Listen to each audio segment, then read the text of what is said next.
I see a grid of faces at the bottom. How do you do that? So 3 dots next to the hang up, and then you've got change layout, and you should change from. Oh dear God! Everyone. There we go. We got the expert. Excellent. Oh, that's so much better. Thank you. All right. Well, hi everyone. Thanks for joining us. This is the September 25th, 2024 Linkerd Steering Committee meeting.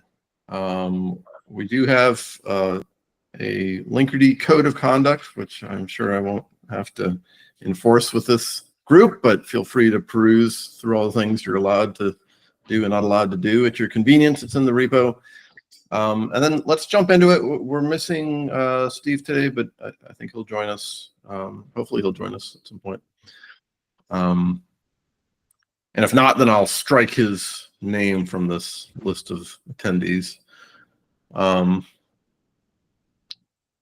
everybody doing? Very good. It's a great time of the day. Yeah. I was saying before we hit the recording, we sacrificed the California folks for this time, but makes life easier for the Europeans, which are quickly becoming the dominant factor in this meeting. It's a little scary. Okay, the first thing I had on here, I just wanted to check in with you. I guess I hear good feedback on the specific time that we picked. We're supposed to do these quarterly, but by supposed to, I mean that's what we wrote in the governance when we made the governance, because it seemed like a reasonable cadence. Is quarterly seem too onerous or not enough for anyone on this call? That's something we can always adjust. That's fine. Okay. I know it's probably an imposition to have to talk to this group of bozos every 3 months, whether you want to or not. But yeah, quarterly seems fine. It's only the second one we've done of this iteration, so yeah, see how it goes in a few months' time. Okay. All right, great. Well, feedback's always welcome, and the governance is ultimately something that we have influence over, and it's got to serve the purposes of the project, so of which you are a part. So let me know if it ever becomes onerous. Okay, so that's that. Let's see, next thing, and before I go too much further, did everyone get a chance to add? I saw a couple of comments from Dan and from Flynn. Is there anything that we want to add to this agenda or remove? No, for me it's fine. High-level roadmap stuff's always interesting. Is there any Okay. big features to talk about that you haven't announced anywhere else? Yeah, great. Okay, so we'll go over. We'll do high-level roadmap. I'll give my summary, and David has a lot of the details. If we go into the weeds, your job as steering committee members is to represent the voice of the user ultimately. So your reaction to that roadmap and your feedback is definitely what we're looking for. All right, I commented or I added something here, TOC health ticket discussion. So I think we talked about this last time. When we made that stable release policy change in February, the CNCF opened a health of Linkerd ticket. We talked to the TOC. They asked us to do a couple things, including file a governance review request and a couple other things that we talked about last time. It's now been 6 months.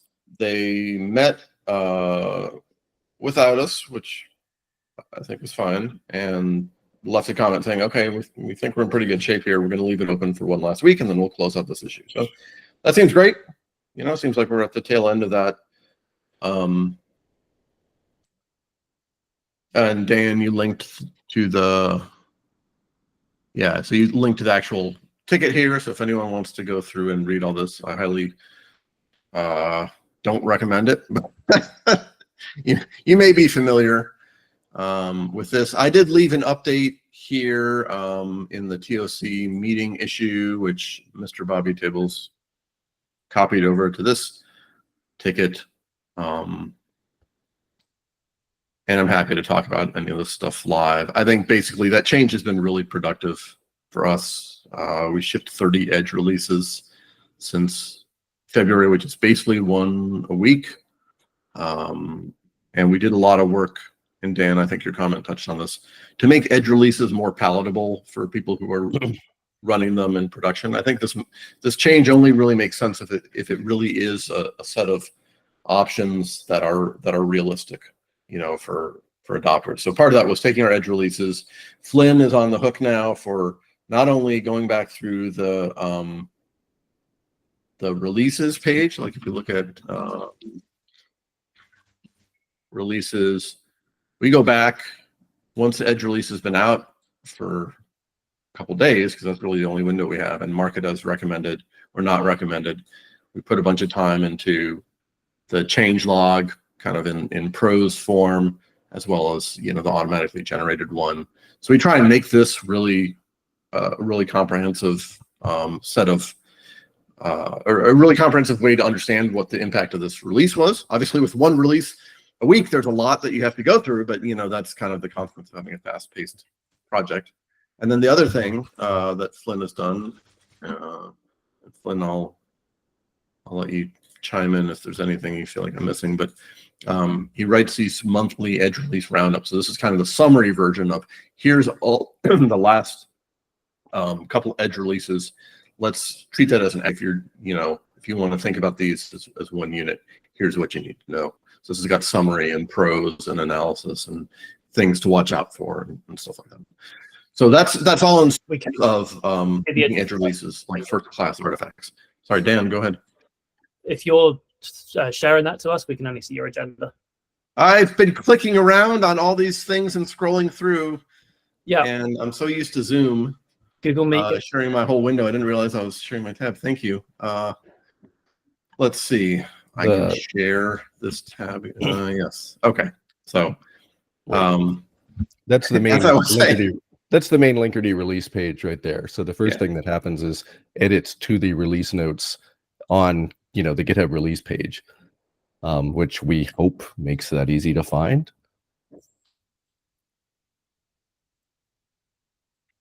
And then the Edge release roundups that William was talking about appear on the blog, the Linkerd blog. I'm liking the recommended release notes as well. Thank you. We get very little feedback on the release notes, as I'm sure you imagine. So hearing about things that y'all think work well is really good. I mean, it's buoyant enterprise, but certainly the emails that come through that says recommended for customers with X, Y, and Z. That's how I know how I should prioritize whether we upgrade or not. So that's useful. Yeah, and the vast majority of these Edge releases are fine. Every once in a while, there's I'm trying to see if I can find one. Every once in a while, we're like, oh, this one had an issue. Probably skip over this one. But the point of this rapid iteration with Edge releases and making them, first class artifacts you can consume is we want that rapid. Actually, feedback. William, can you go back to the top for a moment? Yeah. 2464 is a good example of this one, where some of them also, they're still recommended, but we'll say, hey, you need to look out for this when you go to this, right? So 2464 is still recommended, but there's a caution about you might have been messing with the proxy init resources, and you can't do that anymore. So if you search for not recommended, William, you might find one, but it's been a little while since there you go. That just even ask about that. Scary orange. Yeah. And the whole point of that one was that a little while after Edge 24.5.4 came out, we realized that we'd actually been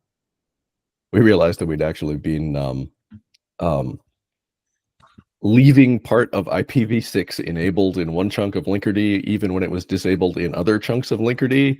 And then we started also realizing that if you did that on, I think it was GKE clusters in particular, then things could go very, very badly for you. And so that got 24.5.4 downgraded to not recommended a little while after it came out. Are you committing to keeping a certain level of Edge releases up to date? 24.2, for example, would you go back and change that to not recommended if something popped up? We have not made any commitment to that I know of. That's a great question. I shall happily let William and David answer that.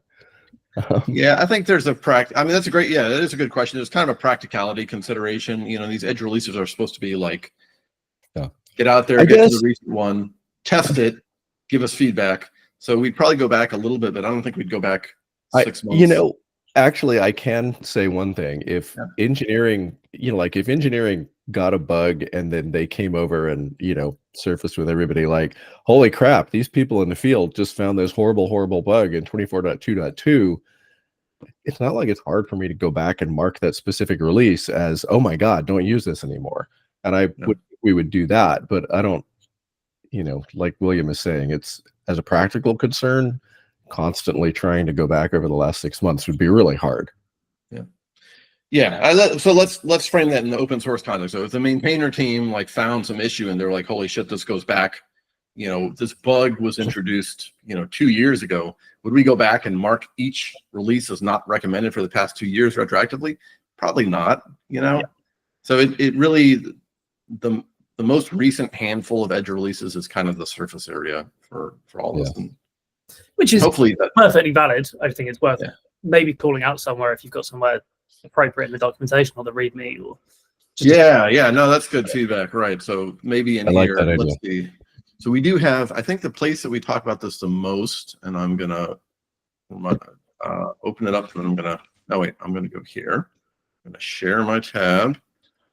And then let's go back to docs and releases and versions. So this is where we mostly describe like the context of, you know, or the promises or whatever we're making around edge release. So this is probably where we would put it. We would say something in here and we'd say, hey, you know, our guidance is good for the last, you know, four edge releases or something like that. Yeah. And prior to that, it's going to be best effort. But that will also advertise that you're actually making the effort to put recommended release notes on edge releases as well. So that's good in both ways. Now, the one thing that where I've seen this be tricky for people is if you are running stable 2.14.10, like the last open source stable release, and you're like, okay, I want to update to the latest edge release. There's not really a comprehensive list of like, okay, here's all the changes between here and I mean, there's a comprehensive one, but there's not like it's not a human readable one thing that you're looking at. So that's where things get a little tricky, and I don't have a great solution for that right now, other than look at all the edge releases and here are the things I would watch out for, which is kind of like, you know, I had this conversation on Slack and you can see what I said. I was like, you know, watch out for the shutdown endpoint change. Watch out for, there's something else. I can't even remember now. Introduction native sidecars changes some stuff. There are 2.14 to 2.15 to 2.16 release notes that come through from Buoyant Enterprise, though, right? There are, but they're not part of the open source project, so I'm kind of leaving them out of this discussion. Yeah. But now releases are being tagged with release-215. It might be more relevant.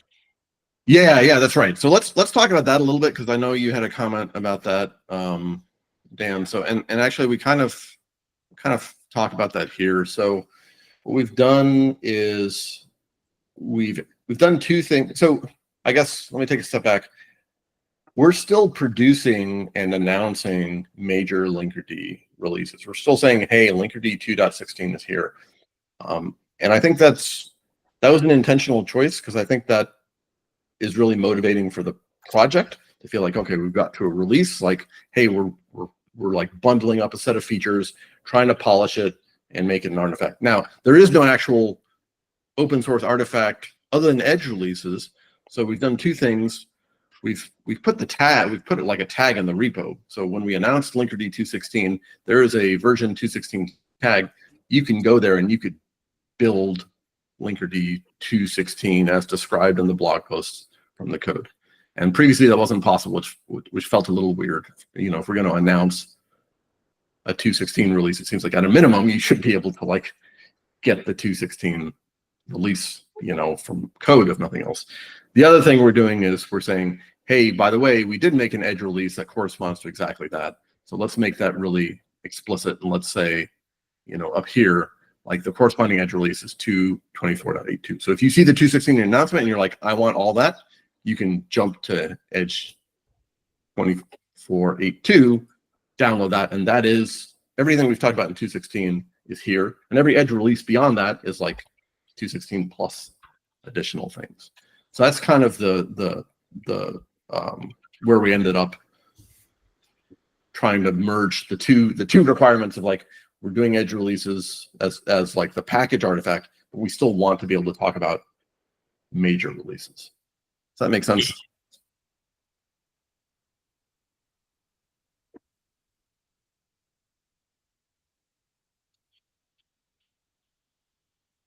And I think, a lot of this was hypothetical and experimental early on. I think it's what we've seen over the past 6 months is it really has been good for the project. It's been super helpful for the project. I think I gave an example.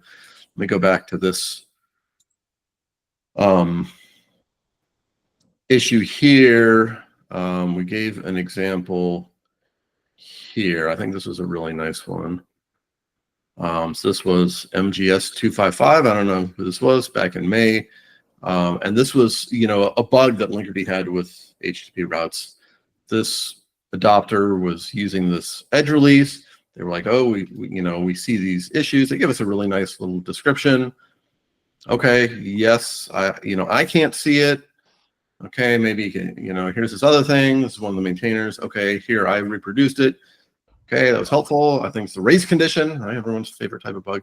And, after a little bit of back and forth with edge releases, we had 2 users confirming, both the original reporter and another user saying, hey, this seems to work. So this is a really nice example of the type of rapid iteration that we were not getting when people were using stable releases. So I thought this was a really nice example of how this is, and there's other examples too, how this has been working for the project. This took us, this was like, well, it's a month from end to end, which, it'd be better if it were a day from end to end, but this would have taken 6 months, I think, in the stable release world. Yeah, in open source world, that's a month is no time at all, right? That's awesome. So I have interest now on the release notes where you tag stable, not stable, you tag like release 2.16. Mm-hmm. A bug like this, would you then go back to the release notes and point it at the latest Edge version that doesn't have this bug? Or once the release notes are out, they're out? We go back and we edit those release notes retroactively.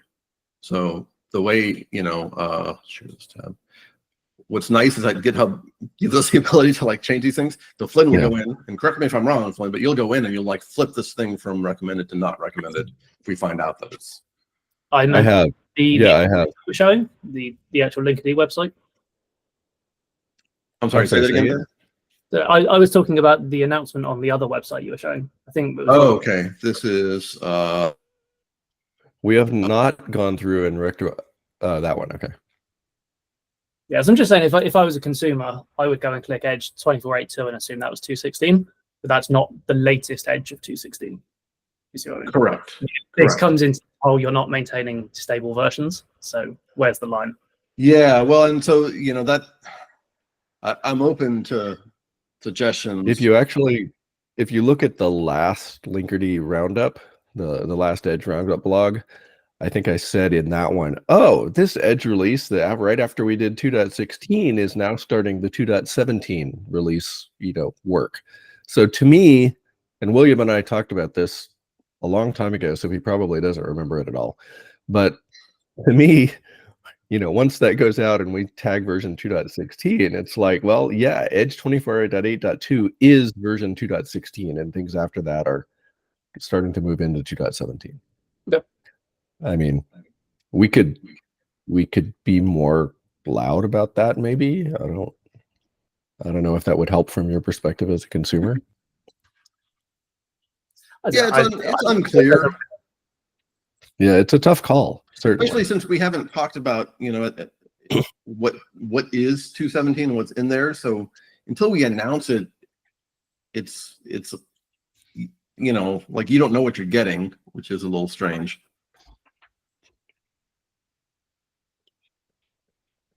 Yeah, I don't have good answers here. I just think if I was open source and I wanted to install 216, I would click on 24.8.2 and that's what I would install.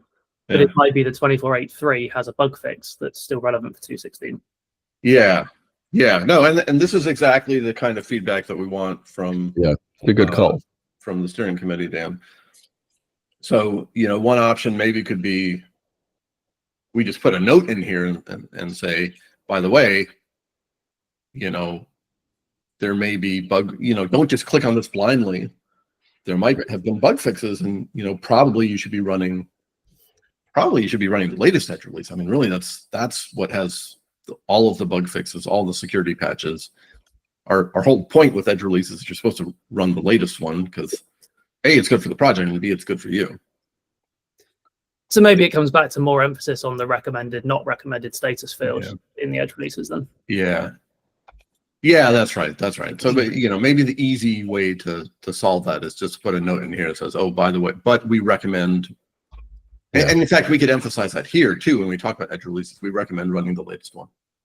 We say the latest one is here and the full, but we don't say we recommend always running the latest one. Christian, are you open source or enterprise? We're enterprise. Does that mean Also, all enterprise? Steve is. What you mean? What you mean all enterprise? To me, Steering yourself committee. and Steve all run enterprise buoyant rather than open source. Yes. I mean, honestly, I think this is a very fair way of doing it here. You say what corresponds to the official 216 release, and you can read through all the edge release notes. And to be honest, I think that's what you have to expect when you run some open source software. You have to be involved. You have to read stuff. It even has recommended text. So personally, I think this is fair and square to do it like that. And if anybody wants to improve it, it's an open process. You can go in and improve it. Well, Yeah, PR is welcome. 6 months ago, right? I also just checked in that page that William has up there. If you click on the Edge 24.8.2 link, you go to the page of 24.8.2's release notes. So if we had found anything after that caused us to not recommend 24.8.2, you would see that. True. Yeah. Probably wouldn't be a bad idea for us to also go and change the recent versions page. I don't think it's come up yet. Yeah. I think what I'm getting out of this is the thing we need to emphasize in these docs is you should run the latest edge release. Like that's kind of what everything is set up for you to do, and we don't make that super clear here. Yeah, I think if we did that, then the semantics or the guarantees would be a lot more apparent. I mean, yeah, you could add that, right? I mean, this is basically just saying, hey, we released this new version, and there's this corresponding edge release tag, which is the same software that we released for enterprise. But anyway, we recommend that you look at all the edge releases and check the latest recommended release. Yeah.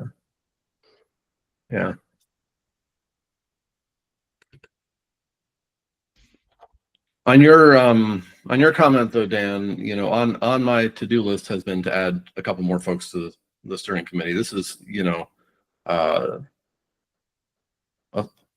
a smaller group than it should be, and it would be good, I think, if we could find someone who is using edge releases primarily. Unfortunately, most of the people that we've talked to have joined us on the dark side. The people that we have relationships with. I'm not sure unfortunately is the right word there. Well, but, Fortunately for the health of the project, frankly. Exactly. People have joined us on the I'm going to call this the light side, and the open edge release adopters are the dark side. But that might add another kind of check and balance to this, which is kind of the purpose of this meeting.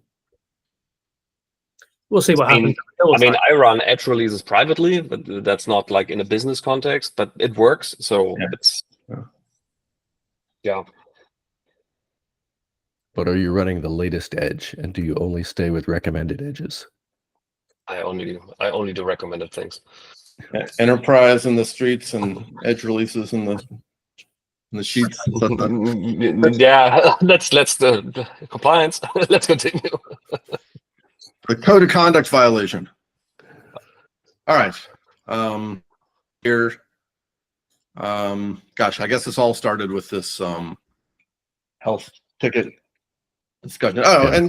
and you know, I wasn't wasn't really trying to pick on your you know, your phrasing here. But that's kind of the distinction, is like we do have major releases as an artifact of the or not. I'm not going to say artifact. Part of the open source project is talking about major releases, and I think that's important. Like we want to talk about 2.16, we want to talk about 2.17, and we don't want that to be behind some paywall somewhere. That's like a project thing. So we have to find a way of doing that. You know, that kind of jives with the fact that the open source artifacts are edge releases. So. Yeah. No, I love it. I had no reason to look at the Linkerd release notes for a while because we get the enterprise release notes now. But I love what you guys have done with that. So. Okay. All right. Thank you for that. There's something really funny about, I had no reason to look at the release notes because I was, okay, cool. Yeah. Well, I trust the emails. Yeah. Okay. Anything else on this health ticket? You know, what I'm hoping happens here is, you know, it's been a week since they said they were going to close it in a week, and they close it, and we all move on with our lives, and you know, the people who love drama move on to other rest of the world. But I guess we'll see. I have none. All right, CNCF security audit. I'm going to make this real quick. I just want to point out we are going through another audit. CNCF gives us one, I think one a year. We usually end up, I think our pattern has been every 2 or 3 years, we actually have it go to the Linkerd code base itself. And then other years we kind of donate it to some underlying project. Like I think we did one of the years we had either Hyper or H2 or something. And we're like, hey, why don't you go security audit this? I don't know if that's the right strategy overall, but that's what we've been following. This year, you know, it's another audit of Linkerd proper. I don't think there's anything for anyone to do, but what I am going to do, since you are all steering committee members, is I'm going to add you to the CNCF Linkerd security audit Slack channel, and I'm going to make you all on the hook for answering their question, which is there have been 0 so far. Not that just as an act of malice, I'm going to add you to that channel. So there's not much else to say there, other than, you know, they're going through. They'll publish some findings. In the past, we've taken that report and we just like stuck it right in the open source repo under the /audits directory, and obviously fixed, you know, whatever major issues they found. Usually they find like minor things. You said people were, sorry, who's actually going through the code base and looking for stuff? Like CNCF installed. No, it's not the CNCF contracts with it's not that important. I was just curious. Foundation called OSTIF, I think. Okay. And they in turn subcontract with actual security companies, and I forget the name of the one that was assigned. We did was it Trailless Bits was 1 year, and this year it is, I'll look it up. 1 second here.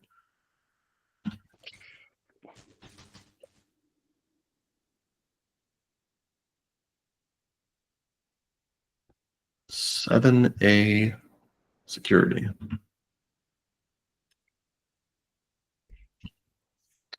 (7A) security. That is who's doing it. Okay.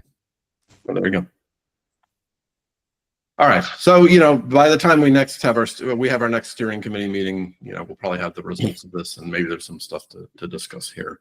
I think the kinds of stuff that always, where there's nuance here is like, you know, there's a class of issues where you're like, yes, that's technically a problem, but like, is any user actually going to ever face it in reality? And how important is it really to fix that? And, you know, we usually make a judgment call, but sometimes it'd be nice to have, you know, kind of an outside perspective or non-maintainer perspective as to the user impact. We'll see if we get to that point.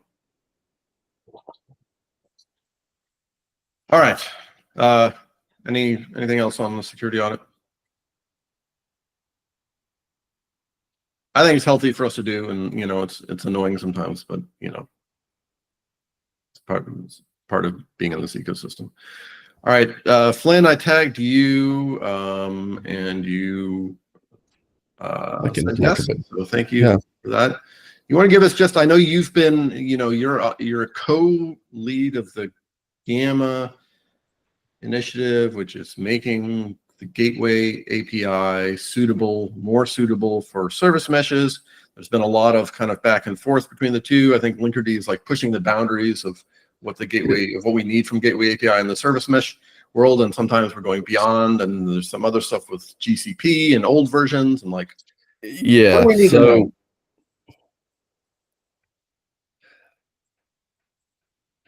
I am a co-lead of Gamma, which requires me to spend a fair amount of time interacting with the gateway API maintainers as well, and requires me to spend a fair amount of time trying to keep up with gateway API itself. I think that the really critical things to know about all of this, wearing my gateway API hat for a moment as opposed to my Linkerd hat, gateway API has been putting some intentional effort into trying to do quicker releases with a more predictable cadence. Gateway API has just done version 1.2 RC1, I want to say the last couple of weeks. And last week, the hope is that 1.2 itself will come out real soon now, like early October, certainly in time for KubeCon, and then we'll go into figuring out what happens for 1.3. 1.2 is not a huge change over 1.1 with respect to external stuff. There's like HTTP route timeouts are now standard. Yay. You know, there's some other stuff like that. Yay. But there are also a couple of really interesting things with Gateway API as a whole. And here I will put my Linkerd hat back on, because the most interesting question around Gateway API from my perspective as a Linkerd associated person is Gateway API has this concept of release channels where we've got the experimental channel and we've got the standard channel. The standard channel operates by normal Kubernetes rules, no breaking changes, et cetera, et cetera. The experimental channel is much more of the wild, wild west to allow Gateway API to iterate more quickly. And there's a lovely open question of, so should Linkerd support experimental or should Linkerd only do standard? Linkerd is not the only one facing this question. The big cloud providers have an even worse version of this question where they have users who are going, oh, cloud providers, we want Gateway API to just appear to be a normal Kubernetes standard thing. And so the cloud providers are going, well, shit, I guess that means we have to go and install standard, you know, like should have a box that says Gateway API, and that will always be standard because they're terrified of the experimental channel. I don't have any great answers here. The way I would summarize this is that having Linkerd be part of the experimental channel permits Linkerd to push much harder to try to make Gateway API do things that we want them to do. And having Linkerd do only the standard channel is a lot less effort for us, to be 100% transparent on that. In either case, I think we end up developing ahead of the standard, which is like you'll have seen in 2.16, we support retries and timeouts on HTTP route and gRPC route, and we support that with annotations, which are from Gateway API's perspective, the spawn of the devil, only slightly better than writing in COBOL or something like that. But on the other hand, there is still no standard way to do even timeouts for HTTP routes. The effort to get timeouts into gRPC route literally started 2 or 3 weeks ago, right? So even though these features are table stakes for any real use cases, they're not part of the standard yet. So we have to come up with a way of developing in advance of the standard. I also think that it's pretty likely that Gateway API's experimental channel will become a different API group entirely fairly shortly, so that it will be possible to have both on the same cluster. But that has not happened yet, and it, to me, is a secondary concern over whether we want to be driving the thing or less so. I would really like to see Linkerd driving Gateway API. There are a lot of moving parts there, though. So there you go. There's my full transparency report on Gateway API and on Linkerd. The Gamma part of Gateway API is weirdly much smaller from this perspective, because all the things that I'm talking about there, it doesn't matter whether you're talking about service meshes or ingresses. It's just a part of the project. And of course, to the extent that Linkerd would like to do a Linkerd ingress, then we get to think about this in 2 different ways as well. Won't that be fun? Yeah, great. Well, thank you, Flynn. And I think David is probably like crushing some beer cans under his, out of view of the camera right now, because he's where a lot of the rubber meets the road in this. I would say probably, the motive, the whole reason we're doing this. So I'll give you our kind of philosophical perspective, and you can, color everything I say after that, which is like, I don't care about standards. Like, I don't believe in standards for standards' sake. But in this case, there is the utility that we see in Gateway API is those CRDs are already on your cluster, and that means that's one less thing that Linkerd has to install. That's one less object that we have to teach you about. That's one less like model, in the universe that we have to introduce to your brain. So that's the reason why we care about Gateway API, not because we care about some standard necessarily, but because it has utility to you as a user. Now, the flip side of that is like, so this is, anytime you adopt a standard as a pro and a con, the pro is like, hey, they've done a bunch of work to design these things. Great, we can just build on top of that. The con is, well, we wouldn't have done it that way. We would have done it this other way. And also, like, we don't want to be held back by the standard. We like, we're going to keep advancing Linkerd, and if the standard can't keep up with us, then like we're going to diverge. And there's nothing that's really specific. I think Gateway API is actually really good as far as that kind of thing goes. But I will say, standard, that's how we would be interacting with really any standard here. I will say that everybody in, like all the Gateway API maintainers and the people who frequent the meetings and things like that are all very well aware that that is Linkerd's philosophy. So William has done a great job of communicating that even before I showed up. Those poor guys, I'm sorry. Well, no, I was going to continue that thought by saying that from my perspective, it has occasionally been really useful to remind them of that. And one of the things that I hear repeatedly from other people is that they really appreciate that Linkerd's focus on the people who are using Linkerd is a very helpful thing, because not everybody does that in Gateway API meetings. And there are a lot of times where, after going through and making some point about, okay, yeah, we could do it that way. It'd be easy for the implementers. It would be terrible for the people trying to actually use the thing. And people go, oh shit, yeah, that's right. All right, let's think of something different. Hasn't happened as much as I would have liked it to. There are a bunch of things where I would like us to, like Gateway API, to be doing better on that. But everything William just said about philosophy is known and is a thing that I think has been useful for a Gateway API as a project. Good. Oh well. Not necessarily pleasant, but useful. Yeah. No, I like I said, I apologize, everyone. Gateway API people who are listening to this right now. I'm sorry. Like I don't mean to make your life harder, but I have to look out for the user above all else, and I will sacrifice Yes. anyone and anything on this planet to improve that, including you. So that's my One, I guess one really specific thing I should point out, Dan and Christian. What version of Kubernetes are y'all working with? Is it going to affect y'all's lives if we change our minimum supported version? And Not at the moment. This is related to Gateway API because as of 1.0, basically, Gateway API can't support anything before, I want to say Kubernetes 1.25, because it relies on cell validation. You're looking at me. I mean, do you suggest that I run 121 or something? And I'm looking at y'all. I'm looking at y'all because you're users, and because some of you are users in fields that are slightly notorious for not upgrading. So we have the policy of latest stable -1, which I think is pretty common.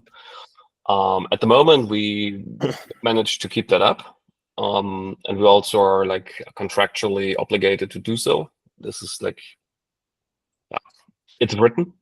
How that might work in the future, we will see. But there is, I mean, this is true for basically all the projects that we run, and for all the things that are on the cluster. So that make up the Kubernetes platform, if you will, on top of Kubernetes. So we can't really do anything else. And people that are not upgrading, they will run into trouble. So yeah, okay, that's fine for me.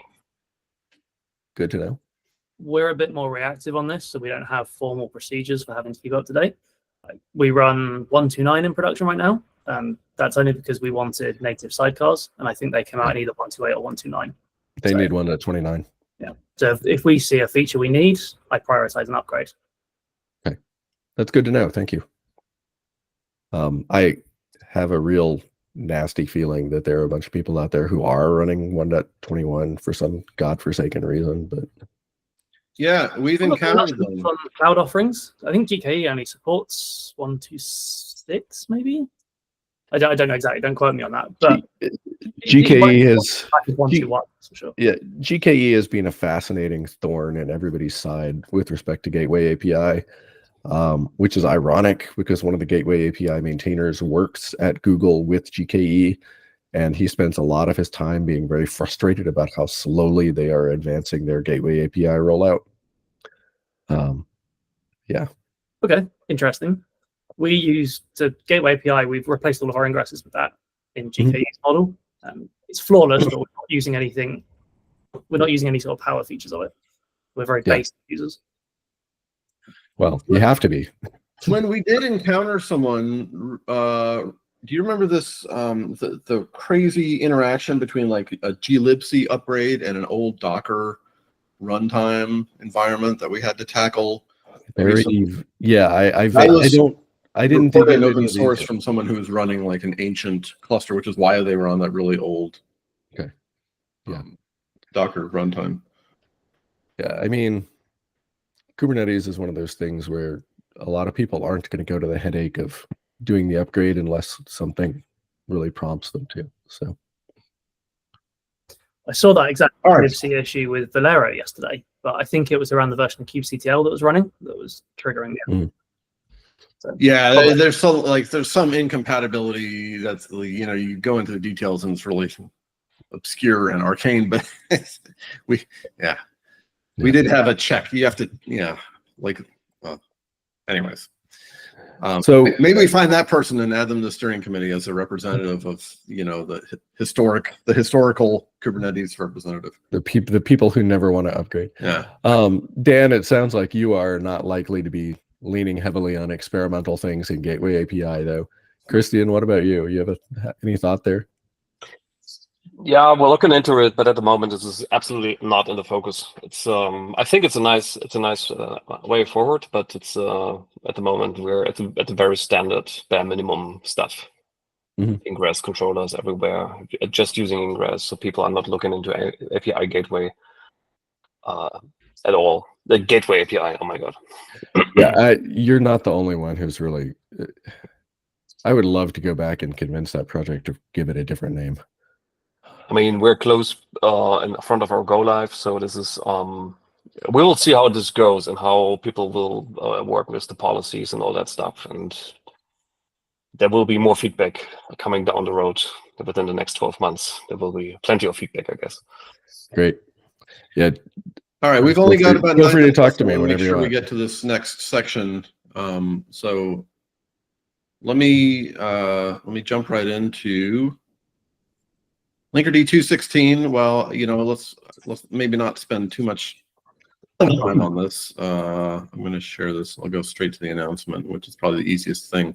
So speaking of the Gateway API, this was the kind of the big goal, and I think originally this was all going to be part of 217, but it just grew, to the point where we were like, okay, let's cut a 216 now, and then we'll move, the other stuff we're working on at 217. So 216, a lot of Gateway API stuff, mostly oriented around feature parity between what you can do with Gateway API types and what you can do with service profiles. So prior to 216, and Dan, I think you were familiar with this, you were in a weird world where circuit breaking could not be used with service profiles, and HTTP routes were required for authorization policy stuff. But they route-based auth policy, but they couldn't do retries and timeouts. Right. Yeah. So do retries. It's just a weird, thing. So 216 kind of unified all of that. And so with 216, you can implement authorization policies and retries and timeouts and circuit breaking and whatever else you want, traffic splitting and stuff, all through Gateway API types, and primarily this HTTP route and gRPC route. We added metrics to everything. We fixed some warts. So it's actually a new implementation of retries that fixes some of the warts with the original implementation, which has been around since Linkerd 2.2 or something. Where if you had things like if a request timed out, it was never eligible for retries. So you couldn't. There were situations where you're like, well, I wanted to retry if it times out. Like, that's kind of the point of the timeout. Anyways, that's all been fixed. It's all in this new API. We are porting which is now advanced, kind of beyond the service profile retries and timeouts. We're porting some of this now back to service profiles because I think we've accepted we've got to maintain those things for eternity. We're not really going to be able to deprecate them. But that was kind of the big move here. Get it to the point where you can use purely HTTP routes and gRPC routes for all your stuff, and have metrics and have retries and timeouts and circuit breaking and have them be able to all compose together. So I don't want to go too much into the details, but the other thing we added was audit. Was an audit mostly because the details are right here and let's read them. Audit mode, so you can introduce authorization policies to a live system without accidentally turning traffic off, and then you get log lines saying, hey, this would be violated, and then you can fix it, and then you can finally at the end flip off audit mode, and of course support for IPv6. A couple other things in here, but yeah, those are the big ones. Did you folks read this announcement? Does anything not make sense, or any complaints about this release that we worked so hard on? Made sense to me. I also didn't hear anything else internally, so. Oh, good. All right. And then 217, real quick, I think what's on the docket for that is egress. Finally, we're in a pretty good state in terms of how that's evolved. That's going to be both egress metrics and it's going to be egress control. And we have a really nice design, and David's kind of the authority here, so he'll correct me if I'm wrong.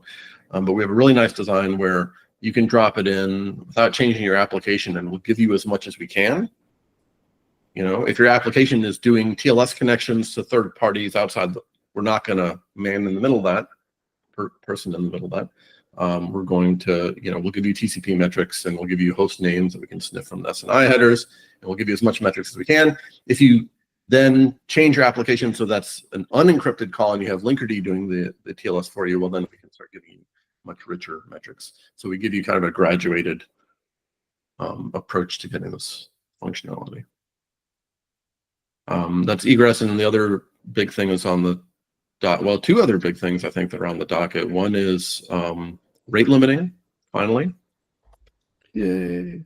And the other one is, I think we're looking at finally fixing this giant broken window around open telemetry support, where our original implementation, which hasn't been touched in years, is and I can't remember which is which. It's like the old one that people don't use anymore and everyone wants, right? I think the old one, sorry, I think our implementation Open was always census, based on open census. It used to be the thing that everyone wanted, and now they want the other thing. Yep. Anything I'm leaving out or mischaracterizing in that?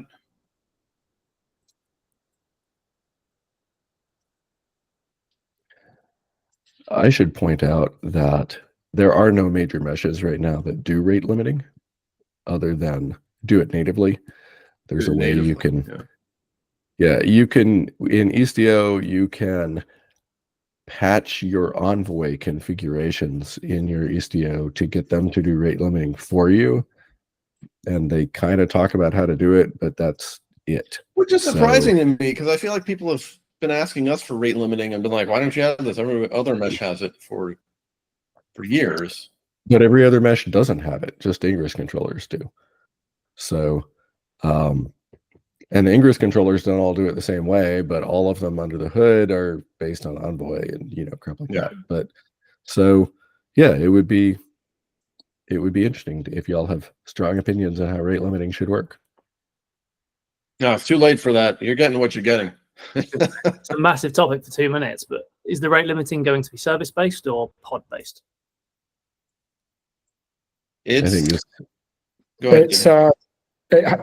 local rate limiting. Local rate limiting. So all the information that's used to rate limit will be local to the process.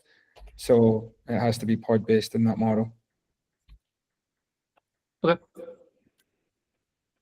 Yeah. So if you're, if you are charging people $1 per API call or whatever, and you have like these strict global limits, that still has to be done at the Ingress level. This is more for like, hey, my service is flaky and I don't want it to take more than 30 requests a second.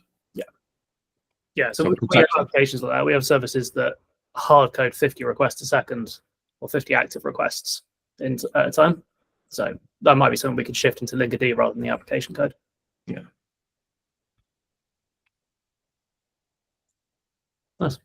Off topic, we haven't got time today. I'd love to talk more about HTTP route metrics. I've talked about it a little bit in Slack before, but what's the best avenue? Is it creating a discussion in GitHub? Is it the same? Sorry.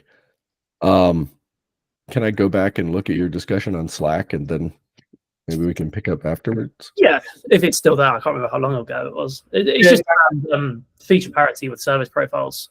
Yeah, Dan, I left some clarifying questions there. I wasn't fully sure what you were asking. You could reply to those questions I asked, or you can open a discussion and we can make it more accessible. I prefer discussion, frankly, because then it lasts forever.